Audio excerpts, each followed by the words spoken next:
T'as quoi comme iPhone? Tu sais que si tu vas sur photo, t'appuies sur live, il te montre 3 secondes avant. Comment est-ce que l'iPhone il sait que tu vas prendre la photo? Il sait pas, donc il filme tout le temps. Il n'y a plus rien qui est privé, la vie privée ça n'existe pas, c'est une sombre illusion.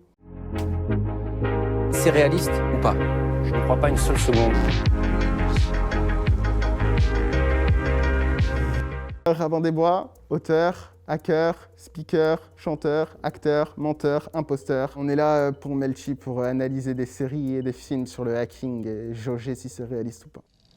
Alright. Pin number 900. Who'd you learn this stuff from anyway? From my mom, my real mom, I mean. Withdraw 300 bucks. Come on, baby, come on, come on, come on. Yes! Hey, it worked. Alright.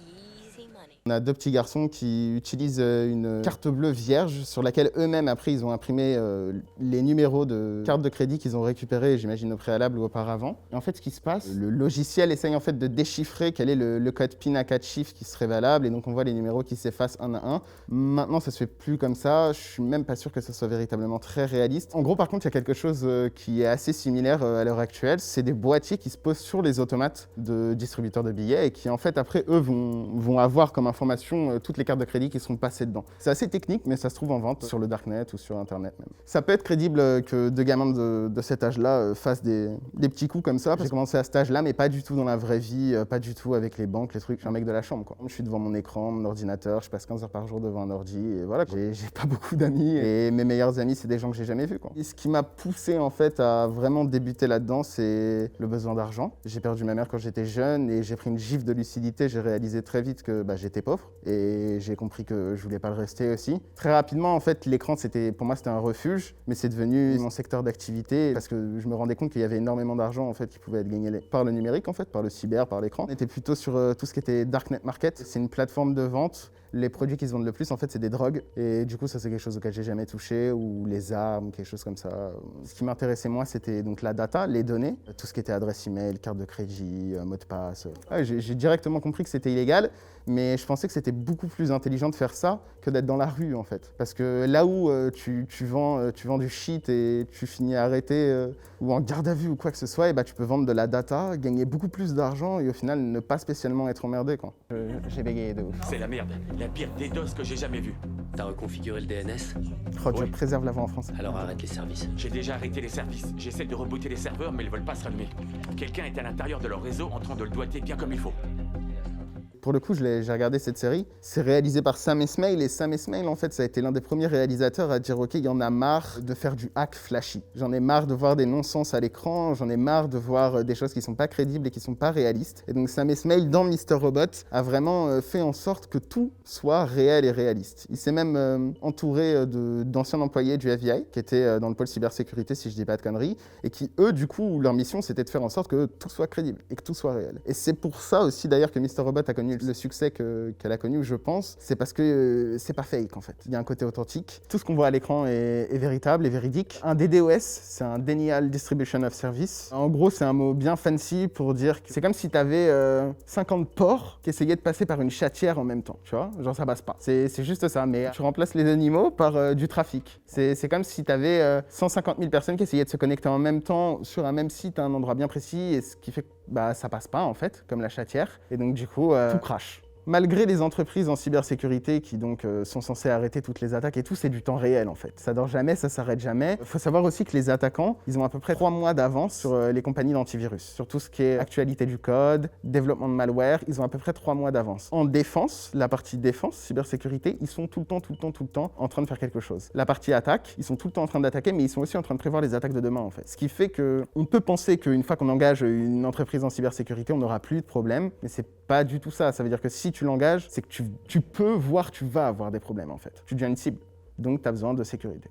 C'est hyper crédible du coup, un DDoS sur une entreprise comme ça, c'est quelque chose qu'on voit quasi quotidiennement. Les attaques DDoS, de toute façon, il y en a là actuellement, il y en a tout le temps, en permanence. Il n'y a pas d'intrusion à proprement parler, c'est plus de la déstabilisation pour faire tomber le site en fait de la personne. Pourquoi ils font ça? Ça dépend. Tu peux être une entreprise qui vend, je te dis n'importe quoi, tu vends des carottes et demain il y a ton concurrent qui vend 100 fois plus de carottes que toi sur son site internet. Bah, tu vas aller DDoS son site de façon à ce qu'il ne puisse plus vendre de carottes. Je suis vraiment en train d'utiliser des carottes dans un putain d'exemple. Non, mais en gros c'est la concurrence, c'est exactement ça. En fait, tu es obligé d'engager une entreprise de cybersécurité à un certain moment parce que c'est nécessaire pour la survie et la pérennité de ton business en fait. Donc c'est au même titre que certaines personnes ont de la sécurité dans la vraie vie parce que sinon ils se feraient attaquer.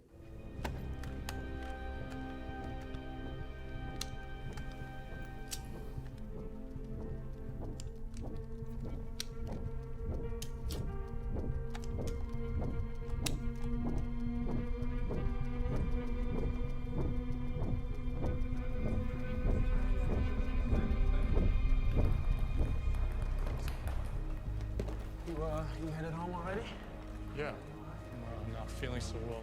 Dans la scène qu'on vient de voir, Snowden sort du bâtiment, je pense que c'est la NSA, avec dans son Rubik's Cube une carte SD en fait qu'il a dissimulée de façon à pouvoir extraire des données de ce lieu-là. Parce qu'il faut savoir qu'en gros, les agences gouvernementales comme ça, les trucs à 3 lettres, là, CIA, FBI, NSA, tout ça, tout ce que vous voulez, même DGSI ou DGSE, c'est très contrôlé. Les entrées, les sorties, c'est pas du tout, tu arrives avec une clé USB, tu plugues le truc et tu fais « Ah, j'ai hacké la NSA ». C'est-à-dire qu'il n'y a qu'un employé interne qui pourrait véritablement faire des dégâts à l'agence, quoi. En l'occurrence, Snowden, il travaillait là-bas. Tout est une histoire vraie. Snowden a vraiment travaillé pour la NSA et la CIA. Snowden, quand il fait ce qu'il fait, bah, il prévient le monde entier, quoi. Il a révélé que la NSA avait un programme global de surveillance massive. Mais si une révélation comme celle de Snowden n'engendre pas une révolution, une réelle révolution, un renforcement, quelque part, il n'y a rien qui va pouvoir le faire. Parce que ça veut dire que les gens ne se soucient pas assez de leur liberté, en fait. Ils sont d'accord pour se faire espionner et que ça entrave toutes les règles de la Constitution française ou américaine, d'ailleurs, hein. La seule prise de conscience, après, je pense qu'elle peut passer par le personnel. C'est-à-dire, moi, je sais que le hack et l'ordinateur et l'écran, en général, a changé ma vie. Même pas la vision de ma vie, ça a changé ma vie réellement. J'ai pas de CDI, j'ai pas besoin d'avoir un patron, j'ai pas besoin d'avoir un job. J'ai déjà fait une journée où j'ai gagné 10 000 €. Et quand tu gagnes 10 000 € en une journée, t'en as plus rien à foutre de gagner 10 000 € en un mois ou voilà, quoi. Ce que je veux dire par là, en fait, c'est que l'écran va supprimer l'intermédiaire entre l'État et nous, en fait. Internet peut changer ta vie. Leur montrer que, ils auraient plus jamais besoin de se lever à 8 h du mat pour aller bosser pour un boss qui les déteste et qui, voilà, quoi. Ça, je pense que ça peut faire un impact. Mon expérience personnelle, c'est le contraire. J'ai passé de l'illégalité à la légalité. J'ai fait un petit peu l'inverse. Pendant un long moment, j'ai gagné ma vie illégalement. Mais depuis que je me suis fait arrêter à cause de Sciences Po, je le fais de façon totalement légale. Mais la frontière entre les deux est très très fine de toute façon. Mais en gros, j'étais étudiant, j'ai passé le concours 3 fois d'admission à Sciences Po. Je me suis fait recaler, je les ai appelés, je leur ai dit « Shalom les frérots, il y a un problème dans votre site, s'il vous plaît, acceptez-moi, j'aimerais bien être Sciences Piste et NARC, aller au gouvernement. » J'ai trouvé une faille de sécurité sur leur site en fait. Il y avait une faille de type SQL et j'ai récupéré une base de données dans laquelle il y avait des informations sur 220 000 personnes, plus tous les étudiants qui étaient à Sciences Po. En fait, en parlant avec eux, moi, tout ce que je voulais, c'était rentrer à Sciences Po et qu'ils portent pas plainte. Parce que je voyais ça comme une porte de sortie de ma vie,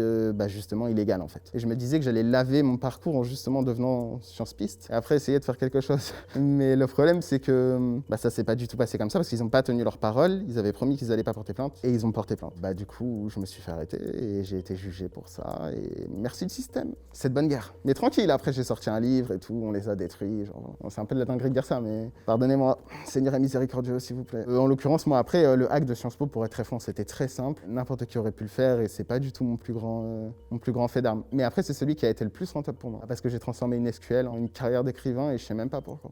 I'm getting hacked. A port scan? No, this is major. Oh They've mon already Dieu. burned through the NCIS public firewall.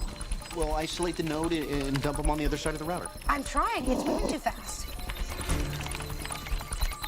Oh, this is not good. Bon alors cet extrait franchement, il est ultra connu dans le milieu parce que c'est tout ce qu'il faut pas faire, quoi. C'est vraiment les producteurs d'Hollywood qui prennent le téléspectateur pour une viande et qui disent tiens et si on mettait du pop-up, du flashy, du truc, du machin. C'est pas bon pour ma dépression ce que vous êtes en train de me faire regarder, hein. C'est genre là on est dans une absence de crédibilité qui est totale, quoi. C'est juste c'est flashy, quoi, c'est pour les yeux. En vérité il y a rien de réel, quoi. Je veux dire la personne qui a imaginé cette séquence, c'est dans un monde parfait, la foudre devrait s'abattre sur elle, tu vois. Tout est faux, il y a pas un logiciel qui est réel, il y a pas, je veux dire, ils codent à deux sur le même clavier. C'est comme si, enfin je sais pas, c'est comme si deux personnes essayaient d'écrire la même phrase en même temps, au même moment, sans savoir de quoi ils parlent. C'est juste impossible en fait. On te prend tellement pour un con, c'est-à-dire ils prennent tellement le téléspectateur pour une viande qu'ils se disent « Ah bah il va penser que ça code plus vite », alors que c'est pas du tout comme ça que ça marche, quoi. Dans la vie, c'est pas comme ça. C'est-à-dire les pop-up comme ça, là, c'est en 2001, c'est les arnaques du genre « Tu veux devenir millionnaire, clique ici ». C'est pas du tout ce que tu vois dans la vraie vie quand t'es en train de te faire hacker ou quoi que ce soit, ou même quand tu hackes quelqu'un. Il n'y a pas une avalanche de pop-up de toutes les couleurs en fait. Dans la vraie vie, tu vas avoir des lignes de code sur une console,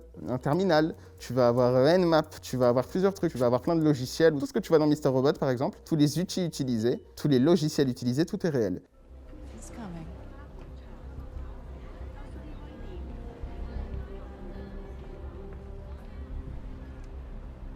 No. Too young to have that kind of access.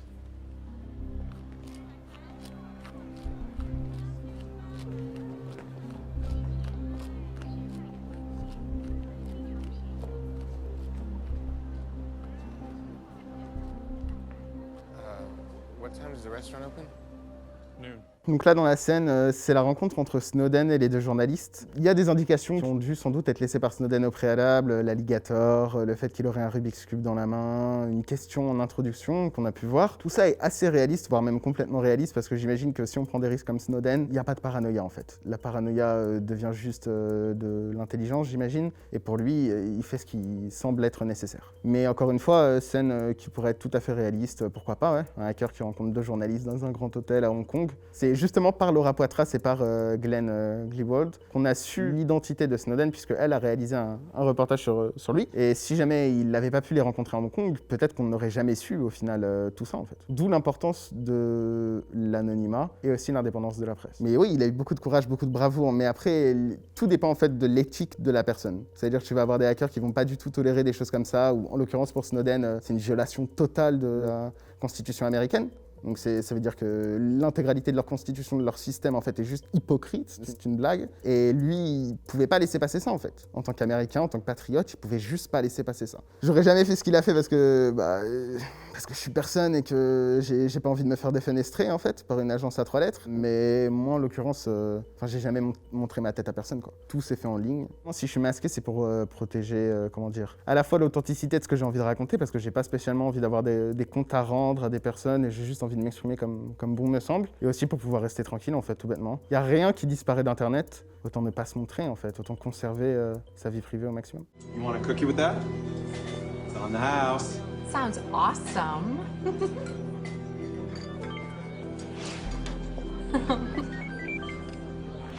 See you tomorrow, JJ. See you, Lacey.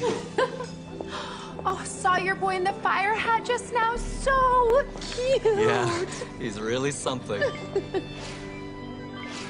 Putain, ça c'est tellement... Mais ça, imagine penser que c'est le futur alors que c'est juste maintenant en fait. C'est juste notre société. Black Mirror n'est pas une dystopie dans le futur, c'est juste maintenant en fait. C'est juste là actuellement, Instagram contrôle ta chaîne de vie et voilà quoi. C'est tu veux tes followers, tes likes, tu veux ton attention, tu veux être remarqué. On juge les gens avec des stars, C'est pathétique, ça fait peur.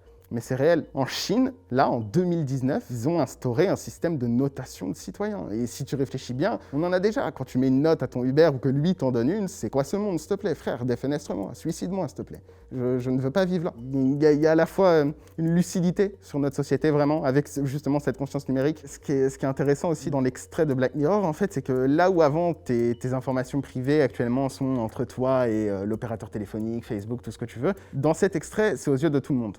Donc tout le monde voit tout. Ça exacerbe cette idée que genre ça serait une espèce de miroir de la société, de reflet, mais c'est un peu le cas déjà, quoi, tu vois. Parce que si tu cherches vraiment bien, tu peux voir qui a liké quoi, qui a follow quoi, tu peux mettre en place des systèmes de veille automatisés pour avoir des informations sur plein de personnes. Mais on n'est pas encore dans une société où tout se sait comme ça à portée de clic. On a tendance à se rapprocher de l'écran et du numérique. Avant c'était juste un ordinateur, maintenant c'est sur un téléphone qui est devenu juste une excroissance en fait de... Non. Forcément ça va pas nous quitter, ça va que se rapprocher. Après est-ce qu'un jour ça sera dans tes yeux? Pourquoi pas? Ça va faire peur, quoi.